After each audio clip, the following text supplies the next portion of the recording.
Ronnie, Sam Konstas, we've seen him speak. He seems so laid back for a 19-year-old kid. What's he been like amongst the team, is he the same?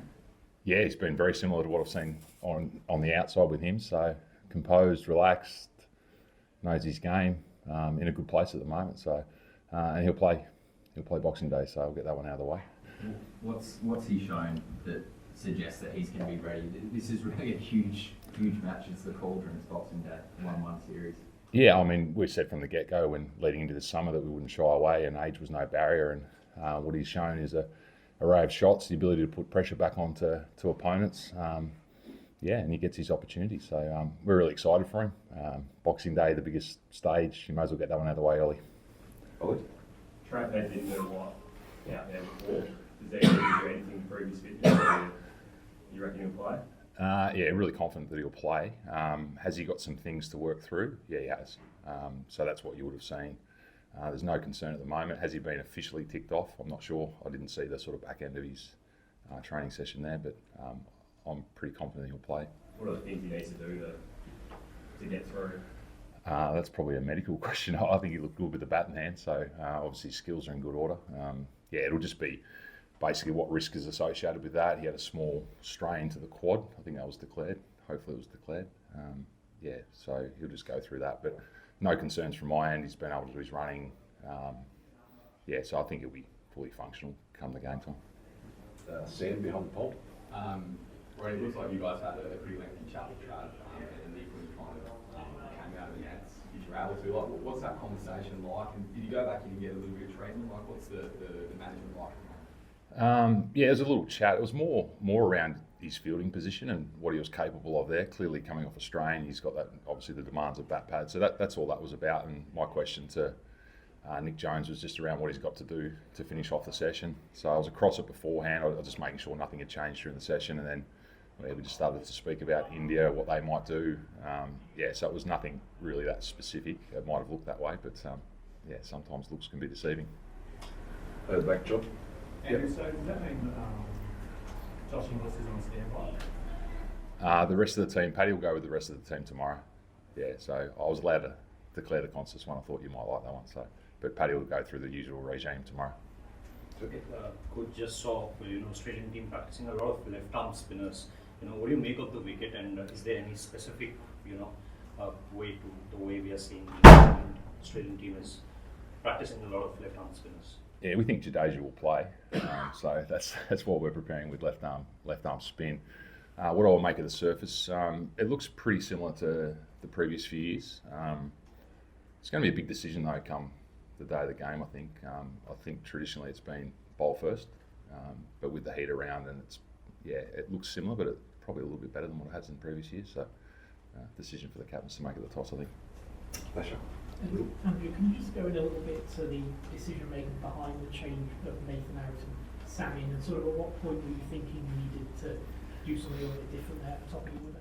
Yeah, I think George has sort of gone through that, and many people have spoken about it. We want to throw a different challenge at India at this point in time. We believe Nathan is good enough for Test level. We weren't sure about how the top order was functioning. We challenged ourselves to that decision. We've come up with that. Whether it works or not, time will tell. There'll be plenty of debate around should he, shouldn't he, what does that look like, and that's fantastic. Selection's always heavily debated. Our job's to make calls. We've made it. We're really confident that Sam can do the job. Andrew, in the last 3 series, India haven't lost any game here at MCG, 2 wins and a draw. Will that put extra pressure on Australia? Series is at a very critical point, 1-1 each, and to say anywhere where they can play. No, I think every game starts afresh. If you sort of took previous form lines, and from Perth to Adelaide, it should have looked like India winning that one as well. So different teams, different structures. I think both teams have got similar challenges at the moment. How do you find runs? Both bowling attacks have been on top, and I think this wicket, as I said, potentially might offer the batters a little bit more in terms of the surface as the game draws on. But I'm not a big believer in history repeating itself, so it starts afresh, different groups, different challenges. We'll go in with an open mind to what it looks like. Coach, Usman Khwaja has scored only 2 half centuries in the last 20 innings. What has been the discussion with him, and how do you see his form heading into this boxing? I think he's fine. I think Usman's not a concern. I think the way he's preparing the way he's going about his work, I think the runs will come. Anyone that knows batting, and batting obviously in recent times has been quite difficult with ball dominating bats, so his method's clear, the way he's preparing is clear, and good players always return to the runs, and I'm sure that'll be the case over the next couple of test matches. Over the back, yeah. Yes, sir. So, what's your thinking on how Marcus Labuschagne is growing? Because he started pre-Adelaide, he was batting a bit more possibly in the nets. But yesterday, today, seems to be going for his shots. Is it, have you guys had a chat with him how he should be batting? Or is it just him doing it? There's always discussions going on, and I think we're pretty much on the record around when he's at his best. He's showing that intent, he's busy at the crease, and we saw that in Adelaide. Significant challenge at the Gabba, and as I said, ball's dominated bat, so a lot of the batters haven't had much flow in this series on both sides of it. So, but when he's at his best, he's busy, he's got that intent, and he can be quite annoying at the crease, and we want to see an annoying Marnus Boxing Day. Over the back, left. You spoke about the challenges of the top of the so is this 1-1 a fair reflection of the kind of cricket that we play so far? Sorry, mate. 1-1 is 1-1 a true reflection of the quality of cricket that we've seen so far? I think so. I think we're driving the game in Brisbane. If we were to be fair there, the surface potentially would have become more variable as the game went on, but the weather was probably always going to be the winner there. So, it's probably a true reflection. I think it was always going to be a closely fought test series, and it wasn't always going to be a 4-1 either way. So where it's at the moment, I think is probably where we thought it would be at. Louis? Has anything changed from the bowling point of view? Obviously, we're presuming that Scotty's come up with the result. But just what you're saying, pitch, does that change calculations or correct assumptions? If we didn't pick Scotty here, and I know I'm not allowed to declare the team because that's Pat's job tomorrow, but I don't think I'm coming to the ground Boxing Day if Scotty's not in the 11, so you can go with that one as well. But look, our bowling, we've got great depth in our bowling, and just to clear up, Mitch Marsh is fully fit and available to bowl, and I know that he only bowled 2 overs last game and people were speculating around that, but that was more because of the weather interventions, and we're able to keep our fast bowlers fresh, albeit we only had 2 out of the 3 operating. But yeah, he's ready to go, and I think he'll play a role in this test match with the ball more so than the previous ones. Dan? Back row. And 2 bowls.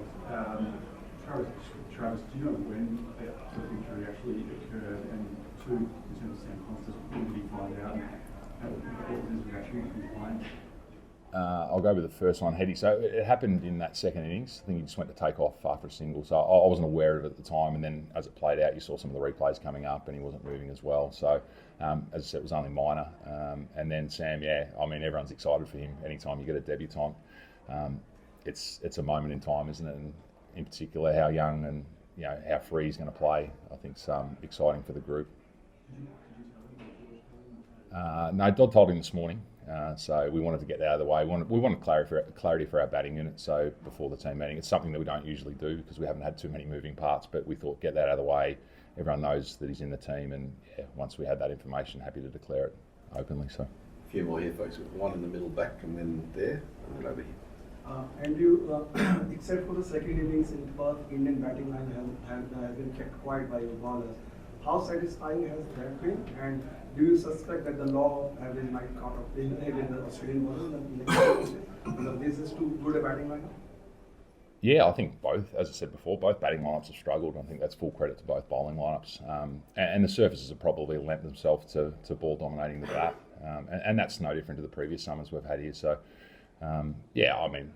India's got a dangerous batting lineup. I think there'll be a recalibration somewhere in the next couple of test matches for both batting lineups. And I think the key thing is once you're in, and as we saw with Steve and Travis at the Gabba, like once you get an opportunity and get in, you can't afford to expose a new batter, and they were able to elongate that partnership, which basically gave us control of the game. So that's going to be the challenge when someone gets in, just go big. So on the left.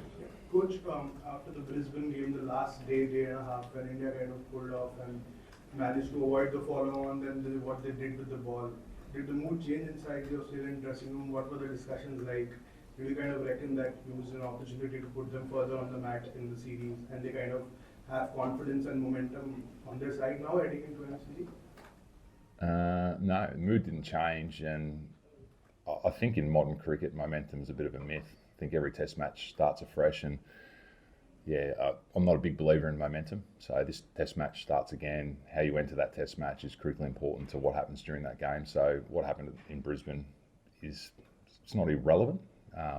but it doesn't have a great connection to this game because of the surface and different challenges. So, yeah, but our mood didn't change. We knew what we were doing in the second innings. We're trying to accelerate it and try to beat the weather, basically, and the weather beat us. So we were comfortable with losing those amount of wickets in pursuit of a win, and that's the team we want to be. Last one. Yeah. Since coming into camp, and other bowling loads with your two quicks where they're at, where you thought they would be at this stage, and how important is bringing Jai in for these two test matches if there's a short turnaround and you do get caught on something that ends up being a bit flatter? Yeah, Jai's been impressive. Clearly had a setback in the Shield game with the shoulder. Every week that goes on, people are confident that it lessens the risk, and what we saw on the nets today is a highly skilled player, and he's getting somewhere near his best, which is exciting for us. And yeah, carrying the two extra quicks in the squad is, with the short turnaround, I think that's real. If this game becomes long into a short turnaround, then you've got to make some decisions. Our frontline quicks in terms of Starkey and Paddy are well placed. Probably, less load than we would have ever imagined after 3 test matches. So does that give them opportunity to back up from 4 and 5? I'd say that's highly likely. But as I said, depending on what happens in this game. So yeah, they're well placed. Excellent. Thanks, everyone. Thank you. Thank you. Merry Christmas, everyone.